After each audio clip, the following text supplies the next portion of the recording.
दोस्तों नमस्कार। जनमत अखाड़ा में आपका स्वागत है।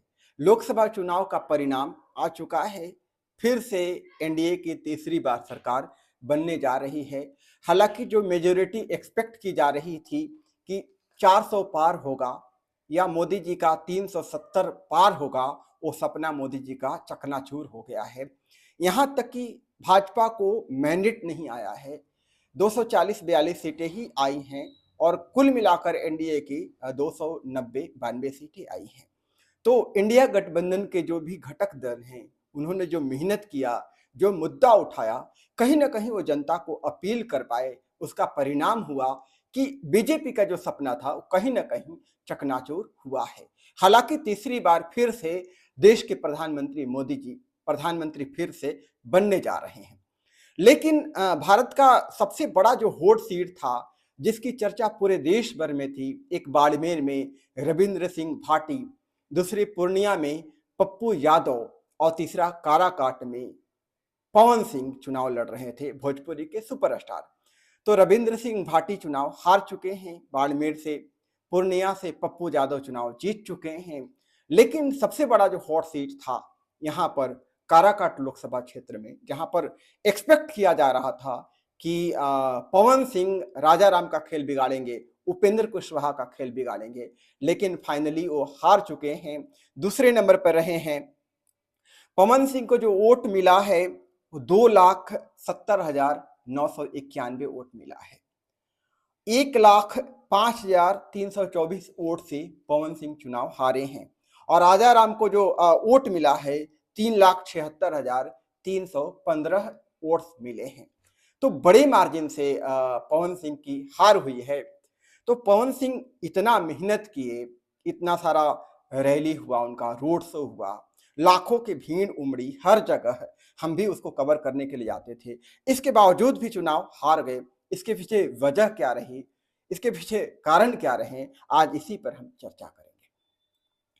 दोस्तों, जब यहाँ पर पवन सिंह आए थे तो शुरुआत में लोगों ने इसे सीरियस नहीं लिया। उपेंद्र कुशवाहा ने सोचा कि निर्दलीय चुनाव लड़ रहे हैं, निर्दलीय की क्या क्षमता होती है।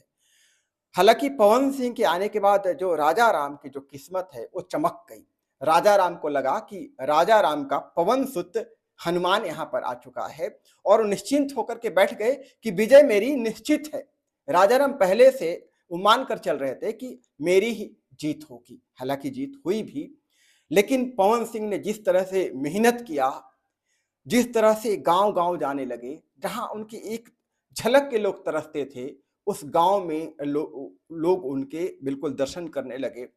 यहां तक कि महिलाएं उनकी आरती भी उतारती थी। इतना प्यार पवन सिंह के लिए था।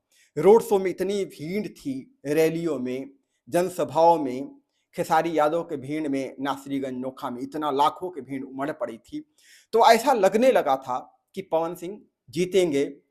Across caste religion Pawan Singh को वोट मिलेगा, खासकर युवा वर्ग पवन सिंह को वोट देगा। और कहीं ना कहीं पवन सिंह को भी लग रहा था कि उपेंद्र कुशवाहा से लोग नाराज हैं, क्षेत्र में उन्होंने जनता के विकास के लिए कोई खास काम नहीं किया अपने टर्म में, तो भाजपा के जो वोटर्स हैं वो भी पवन सिंह को वोट देंगे, उन्हें ऐसा लग रहा था। और चूंकि उनके फैंस हैं, फॉलोअर्स हैं, युवा वर्ग है, वो उनको सपोर्ट करेंगे। इसी वजह से पवन सिंह मान रहे थे कि हम भी चुनाव जीत जाएंगे। लेकिन ऐसा हुआ नहीं। चुनाव परिणाम बिल्कुल ही विपरीत हुआ। ऐसा क्यों हुआ?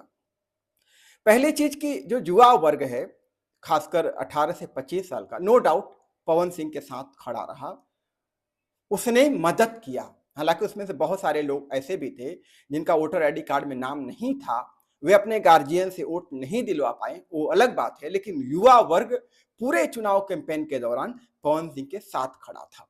लेकिन जो बीजेपी के सपोर्टर्स थे, बार बार पवन सिंह यह भी कह रहे थे कि मैं मोदी जी का बड़े सम्मान करता हूं, तो जो बीजेपी के सपोर्टर्स थे पशोपेश में थे, कंफ्यूजन में थे कि पवन सिंह को वोट दिया जाए कि एनडीए को वोट दिया जाए कि उपेंद्र कुशवाहा को जिताया जाए, क्योंकि मोदी के हाथ को मजबूत करना है। और एक कंफ्यूजन अंत तक बना रहा। लेकिन अंत में क्या हुआ कि बीजेपी के ज्यादातर वोटर्स ने क्या किया कि उपेंद्र कुशवाहा को वोट दे दिया। मैक्सिमम वोटर्स 50% ज्यादा वोट उन्होंने उपेंद्र कुशवाहा को दिया है पूरे लोकसभा क्षेत्र में। खासकर जो कुशवाहा मतदाता हो, 80% से ज्यादा जो कोयरी वोटर्स थे, उन्होंने उपेंद्र कुशवाहा को वोट दिया है, कुछ परसेंट राजाराम को भी गया है। पवन सिंह को एक भी कुशवाहा का वोट नहीं गया है।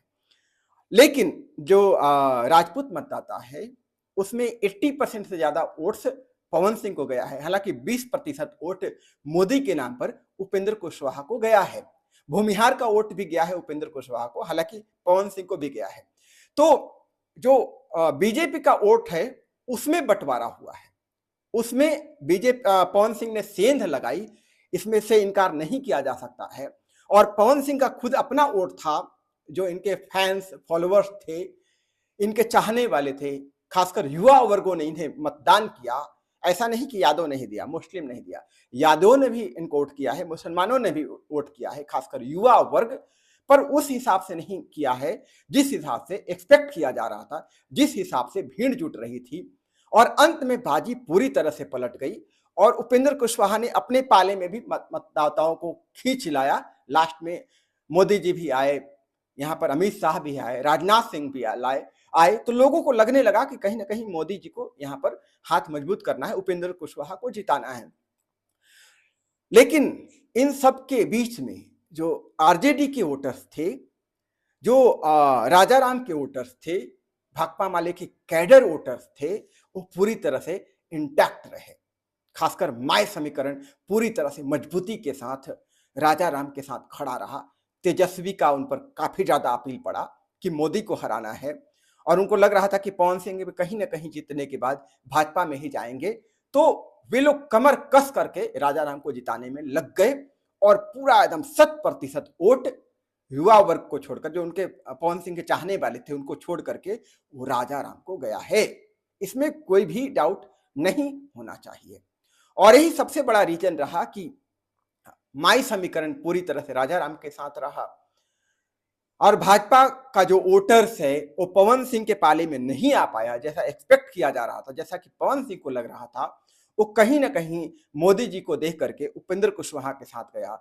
कुशवाहा का वोट बहुत ज्यादा यहाँ पर है काराकाट क्षेत्र में, वो सारा वोट कहीं ना कहीं उपेंद्र कुशवाहा के साथ गया, क्योंकि उपेंद्र कुशवाहा कोयरी के नेता हैं, जिसकी वजह से बड़े मार्जिन से यहाँ पर पवन सिंह चुनाव हार गए हैं।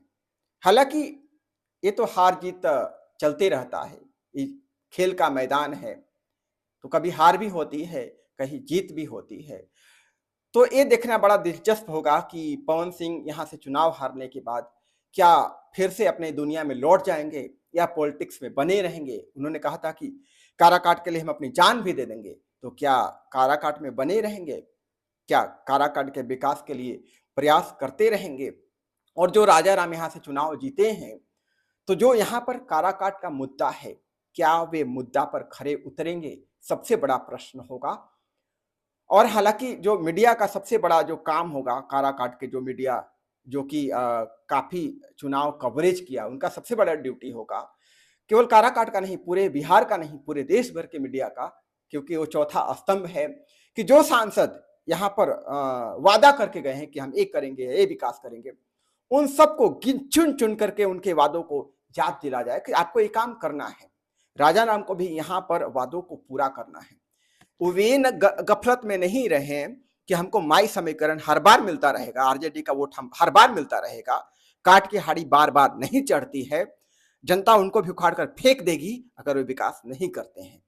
तो हम यही राजाराम से एक्सपेक्ट करते हैं कि जनता का मत उन्हें मिला है, तो जनता की अपेक्षाओं पर वो खरे उतरने की कोशिश करें।